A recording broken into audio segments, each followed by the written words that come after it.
new cave fossils have revived the debate over Neanderthal burials. So this is yet another one that they have uncovered, and they uncovered part of it. Now they've uncovered more in the same location in the Shanidar cave. And what was amazing about one of the first ones that they found, these fossils that were buried there, was that there was flower pollen like around the fossils, and so of the people, so that might indicate a flower burial, like they were putting flowers with it like we do today. Yeah, as a paleontologist, it's always a challenge. Of course, there's some details that we can kind of infer some information, but it's always a challenge to infer behavior, you know. But as we were talking before, when we add to the other information that we have had from Neanderthal, that's what we see that's because they're human, you know, they're fully human. There's no problem for us creationists to understand some studies like that. So it's just really interesting to see the more that they study about Neanderthal, the more they can find out that they're actually fully human. They're fully human. Yeah, they do things that we do. I mean, and because I think too, like you were saying, when you add on the fact that to finding this flower pollen here, the reason you would think, oh yeah, maybe that is a flower burial, is because we know they used tools, we know they did paintings, we know they did made jewelry and made musical instruments. So those are all things we would expect from human beings, and that's what we see with them. So it's an indication of that. It's not, maybe not, we don't know for sure, as she said, but they, you know, some of these people, I think the reason they bring this up is because they do have issues with it, right? It doesn't fit their evolutionary expectations. And so that's where it really, why they're questioning it more than say we would on that. That's why the good science, the good knowledge, is always going to confirm God's word. And it's not going to go against God's word, because God's word's the truth. Yeah, and these individuals would have lived in a post-flood world, and they're just part of the humankind that look a little different than we do today, but nothing dramatically different. And part of our renovation here at the Creation Museum, when we redid the first 1/3 of the museum, we have an exhibit that shows that variation within the humankind, but we're all Homo sapiens, right? We're all humans made in the image of God. So you can see that here. And so too, some people would ask, and they made a comment about this, if you can't attend the women's conference, we are live streaming 4 of the presentations, 2 on Friday and 2 on Saturday, so you can check that out there, and that's free. So you can just go to Facebook. It'll probably be on, I know it'll be on my Facebook page, but the Answers in Genesis or Creation Museum page or one of those, that'll be on there, so you can find it. All right. Scientists discover first animal that can survive without oxygen. All right. So, we know that there are bacteria and even what we call archaea, which is kind of like a bacteria, similar to a bacteria, single-celled organisms that survive without oxygen. Those are called anaerobes, and they don't need it. They use other things to make energy. But we've never found an animal that didn't have to use what we call aerobic respiration, which is using oxygen to make energy. Okay, so this is the first time this has ever been found. Yeah, which is really interesting because the paper here, the news, talks a lot about evolution and evolve. And it's a funny thing here. Evolution can go in strange directions.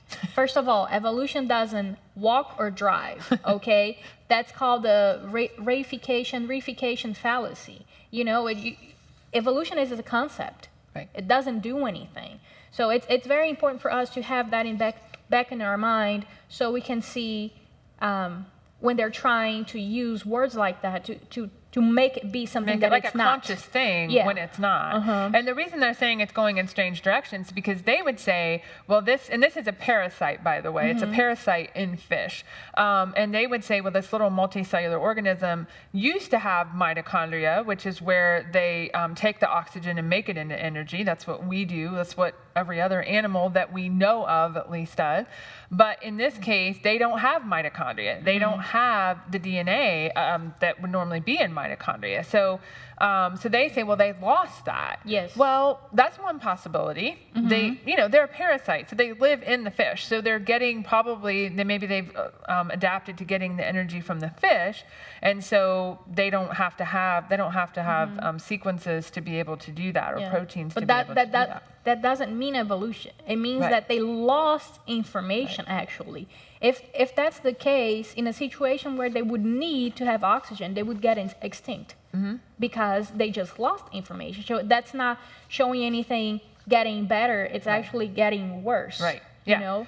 And it's getting more, and too, evolution would say things should get more complex, but this is actually getting simpler. So it could be that it did lose that ability. I mean, but it could also be that this, what is now we call a parasite, it could have been in the original creation, it had a good symbiotic relationship with the fish. And maybe it did produce oxygen. Right. Maybe it was designed never to produce oxygen. You know, we don't know because we can't go back and see, obviously. And there needs to be more investigation that maybe we could determine that to some degree. But losing things, as we always say, is not evolution.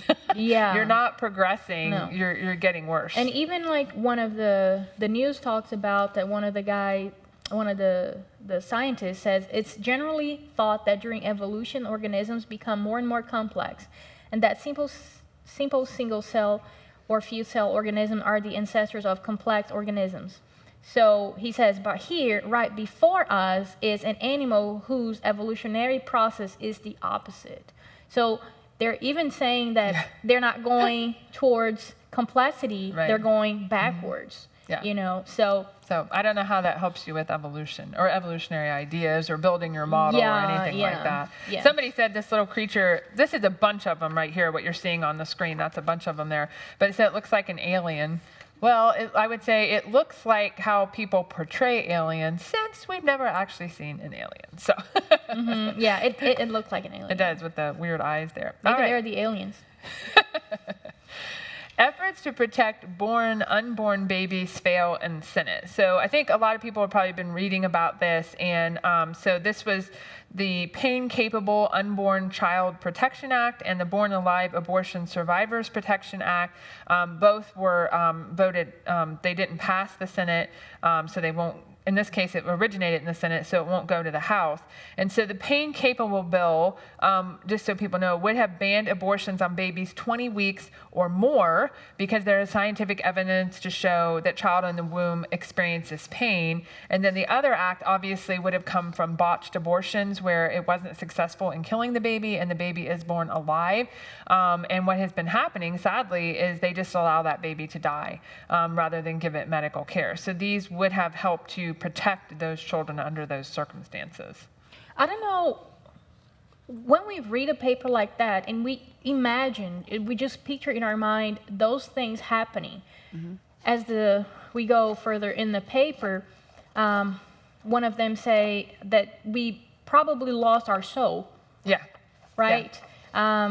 When you're talking about letting children die, neglected, it just, how can that be? It just, what kind of world are we living? Because if life is not if life is not important, what else is going to be? Right. Nothing else. Yeah.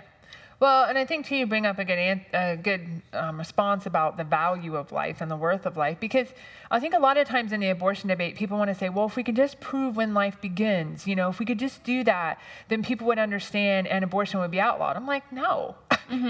Here you can scientifically prove, or at least support or confirm the idea that babies feel pain in the womb and they don't care. They still don't pass it. They're going to do what? Okay, we can just give some medicine to not having pain. So they don't care about the pain or not. They're burning. Right. Yeah. They're crushing. They're just killing. Yeah. Murdering those babies. Yeah. And that's fine for them. Yeah. And so science is not the ultimate answer because and there's even been articles I've read where people have said, even if it was proven that this is when life begins, like it begins at fertilization, doesn't matter. Because it's about the value of that life. And they have decided that value is not very high or not worth it to them. So it's better, or they value themselves. It's really a selfish act in a lot of ways. They value themselves over the child. And so they do this. And so it's not surprising. It's sad. It's just not surprising that, again, people aren't understanding, regardless of the age of this child in the womb, which should be the safest place on planet Earth, has actually become one of the most dangerous ones. That it is life from the very beginning, made in the image of God. Yeah. So. And the Bible says in Romans 1 that it's not about knowledge. It's a sin. It's a sin nature. It's a hard issue. Right. It's not about knowledge. So as you said, even if they could prove it, that would not matter. Right. People still deny it, and so they want to worship the creature rather than the creator, right? Who made every human being in his image, and so that's the problem. Okay, I'm trying to read.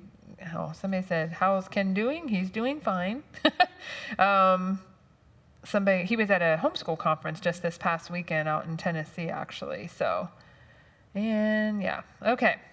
Next article. Politician defends X-rated drag queen at UK children's school. So we've been hearing about this a lot in the US, especially at libraries where they've had these drag queens in. But this actually took place at I think in Scotland actually.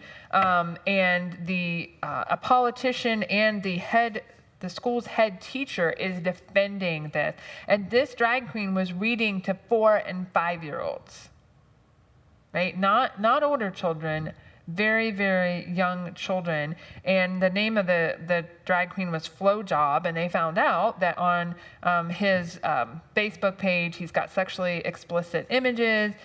He's been struggling with addiction issues. And I read that and I thought, seriously? When are we going to have drug addict, story hour? I mean, why would you put these people in front of your children and say, listen to them?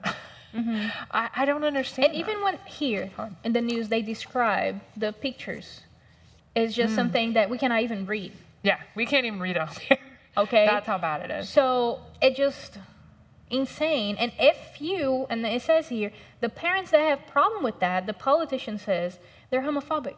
It's attack.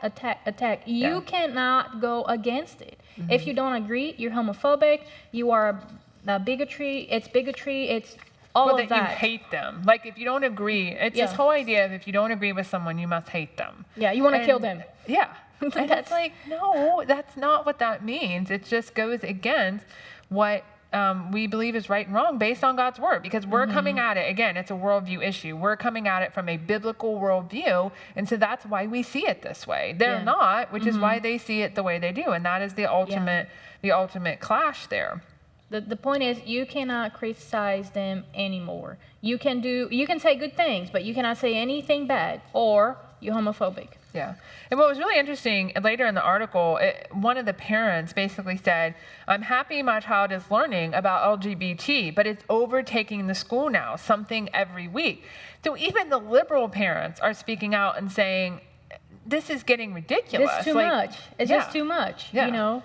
It's and the point is, why kids, there's 4 or 5 years, or any children, they need to learn about sexuality when they're so young.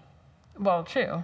And they should be learning it from their parents if they are going to learn about it at that age. So there's no need for the kids to learn that. They need ABCs and 1, 2, 3s. Yeah. And, I mean, when you think about but I think too, it's a lot of grooming. It's a lot of what we would call grooming these children to be able to participate in sexual experiences earlier and earlier in life.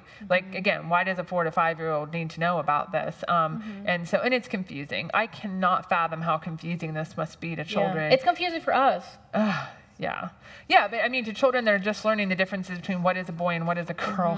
And then you have a man dressed up as a woman. I mean, it's just really confusing. And they even said, too, that they try to blame it on the kids. Oh, okay, yeah. Get this. Yeah, that was my favorite. We asked the kids, and this is what they wanted. Really? If the school's going to give everything that the kids want, that's very dangerous. Yeah. That's very dangerous. Yeah. And it just sad. Adults blaming kids for their decisions. Right. And I can guarantee those adults were prompting those kids, or these kids don't understand who this is. I mean, they don't understand. They maybe think it's someone with all this makeup, like a clown or something. They don't get it. Like, they don't make that connection. And so they don't understand, if they truly ask for it, then what they're asking for. But somebody said, and they're quoting from scripture, better to have a millstone tied around your neck and thrown into the depths of the sea than to lead a child astray, right? And they're absolutely right. And so that's why parents have to be especially very, very aware of what is going on. And the parents weren't even informed about this. Yeah. I think that's my understanding, is the parents weren't informed, so they didn't even have an opportunity to get their kids out of there. So if this is what the schools are doing, no matter where you are, then you need to find another school, or you need to seek out other options, because this is going to continue to be a problem. Okay, someone said that that is why I'm so thankful for good materials like those sold by AIG to read to my kids. Yes, thank you. Yay. Thank you, Carrie. Okay, Stanford scientists turned fossil fuel molecule into pure diamond. So they say diamonds are a girl's best friend, right? Now there's a cheaper and easier way to make them, apparently. I don't know if the woman wouldn't like that because they're cheaper. So what they did, so normally they say the normal process that diamonds are created, of course, naturally, is that it takes place really deep in the earth, extreme heat and pressure, which there's no doubt about that. But of course, how long does it take? Yeah.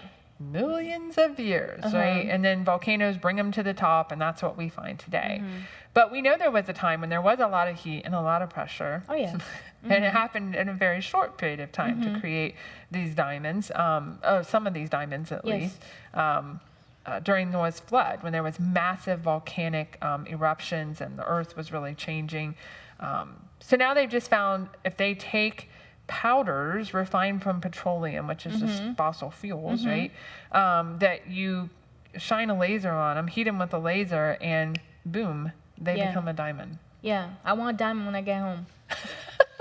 So I don't know how, because before when they did it, they always had to have a catalyst. They had to have a lot of energy and heat to do this, like they are formed naturally. But apparently now they found a way to do this cheaper and simpler, so an easier way to get synthetic diamonds. I don't know what they look like. I don't know how clear they are or anything like that. But it just goes to show you, too, that diamonds and other things like this, coal, oil, they don't take millions of years to form. All they take is the right conditions. And that's what they were able to replicate, actually, in the lab. So it's cool. And somebody else said that. Okay. Frozen bird turns out to be 46,000-year-old horned lark. So this was from Siberia, so it was in the Siberian permafrost, and they actually were able to take this bird, I saw pictures of it somewhere online, and get the DNA from it and be able to show that it's kind of an ancestor to two subspecies that we have today. But what do they call it? Evolution. Over and over and over again. Yeah, it's not evolution, okay? It's just speciation. It's nothing like that. It's always trying to use the wrong, the word evolution with different meanings, which is also a fallacy, equivocation fallacy. Right, yeah. So, because this is adaptation, speciation, whatever you want to call it. It's not, but it's not evolution. The horned lark is literally still a horned lark. I mean, it's not, it's just even the subspecies. I mean, we're not even talking a different species. We're talking just a subpart of that original species that was there.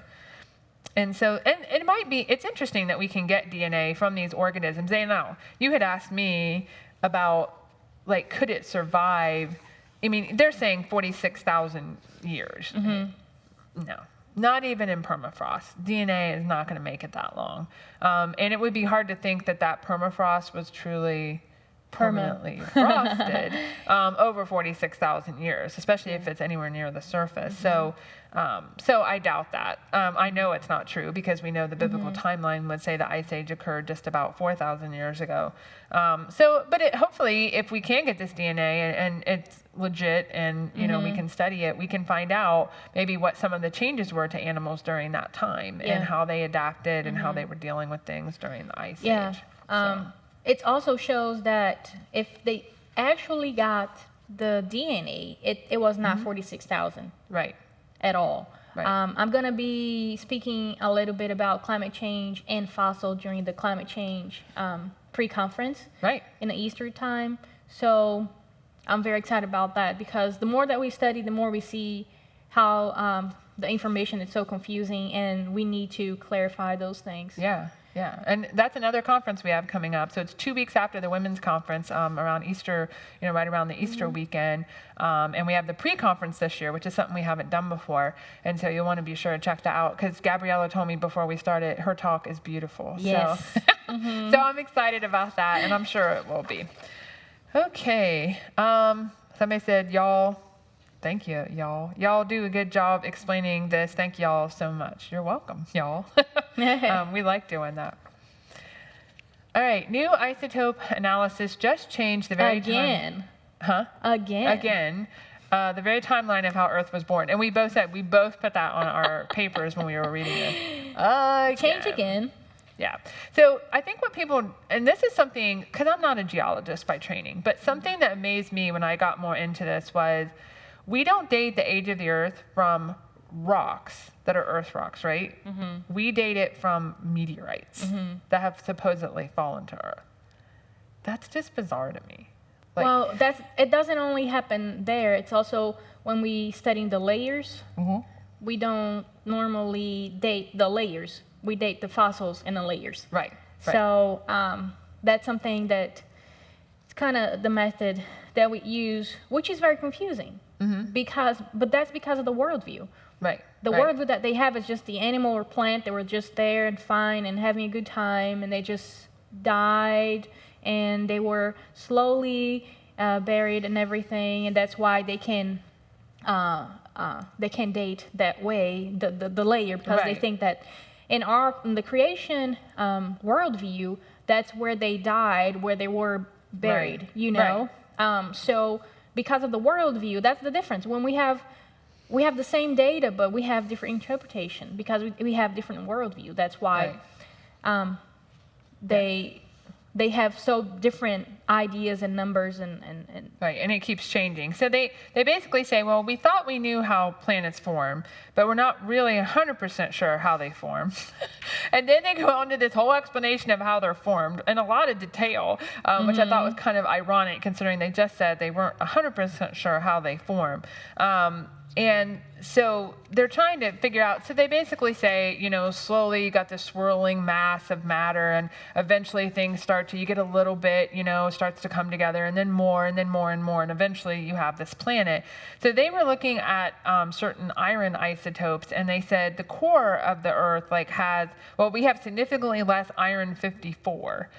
There's other isotopes, but other planets have, but we tend to have less iron 54. So they think that means, and this is the biologist's interpretation of the geology, that the core and everything formed, and the planet formed very quickly, not long periods of time, to them, only took 5 million years. And then we have all these other iron isotopes like out there on the surface, which came from meteorites banging into the planet after it was formed.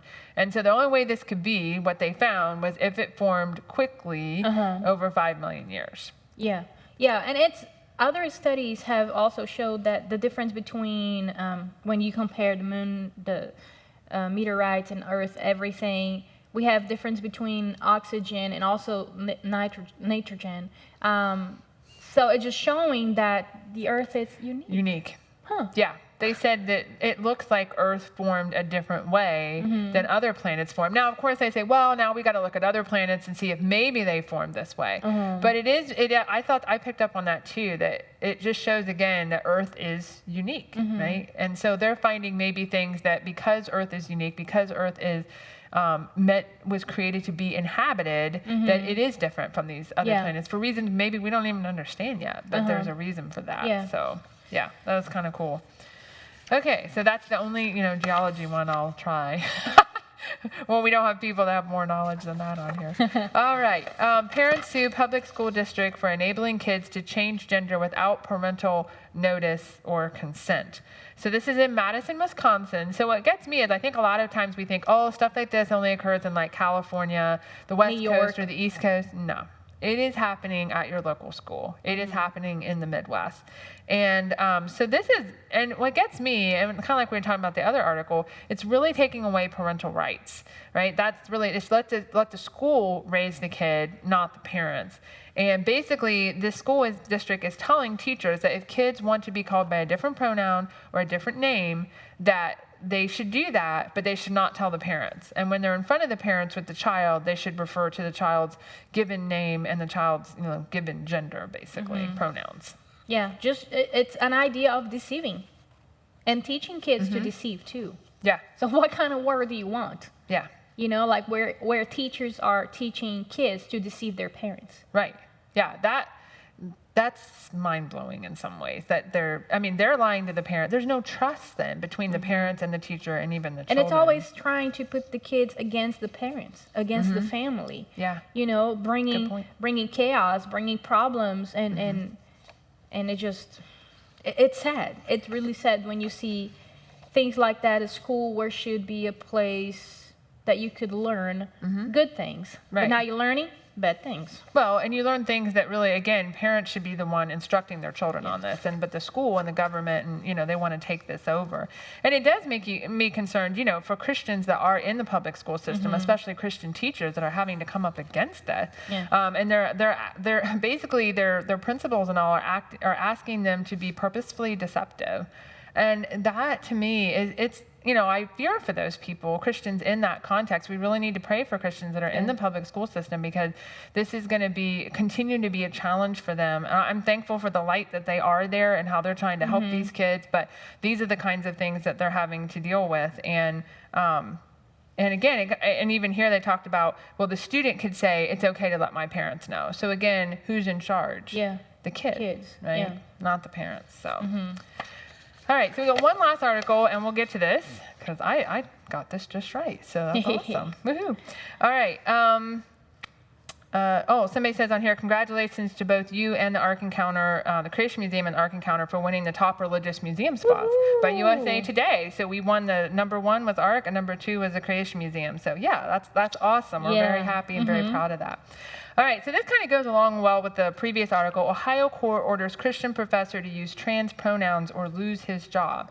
So this is at Shawnee State University down in southern Ohio, and a professor by the name of Nicholas Merriweather basically was asked by a trans student to use the pronoun he wants to be known by, and I don't know if it's a different name, but definitely a different pronoun. And he said, no, I'm not going to do that. And then the student got aggressive and then decided to call him on it, basically, to report him for not wanting to do this.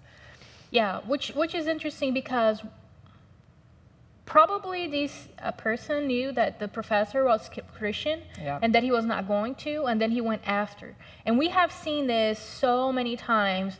It's in bakery, it's places that make T-shirts, it's everywhere. If they know that you're Christian, you're not gonna do that. They're gonna go after you, and it's like it's a persecution. Yeah, it's hunting. It is. Well, Christians. Yeah, because even the teacher tried to reach a compromise with the student to say, well, I'll just call you by your last name, and then we won't have to worry about that. And the student's like, no.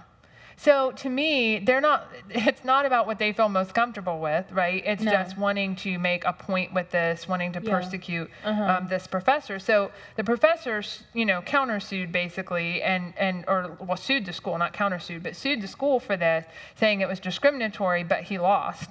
So in the Ohio court, they basically said, this is not discrimination. This is not free speech, which I have no concept of with this. And so you have to do what the school says you have to do, or lose your job. And the university agreed with the students in saying that the professor was creating a hostile environmental.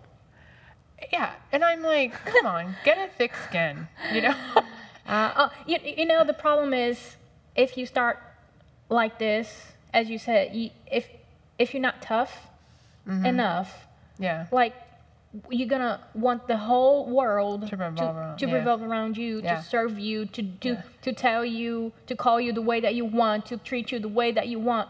Come on. Well, and he's not, he's not bullying, harassing, or mistreating this student. No. He's simply calling them. What is reality? Reality. And yet that's a problem. And it even said that they're trying to say, well, this policy doesn't discriminate against anyone. It discriminates yeah, it against the does. Christian professor. It Yeah. absolutely discriminates. There's no way you can make a policy that's not going to discriminate against someone in that sense. And too, they have the straw man. We talked about that earlier. Yeah. They said, well, if we allow him to do this, then he's going to make racist comments and he's going to make sexist comments. Straw And man it's like, fallacy. if he's Christian, he's not, because that's unbiblical. You know, he can't do that. So, And actually, what he's doing the right thing as a Christian because he's calling the truth. yeah. He's calling the person what the person is. He's not lying. He's not deceiving. And that's a Christian Yeah, that's way, what you should do. Yeah. what he should do. And that's why he says, I'm not going to do it. Because I cannot go against. The problem is when you go against the reality, what is the reference? Yeah, You're lost. exactly. There's no standard. There's no that's what it standard, and you're becomes. lost. Yeah.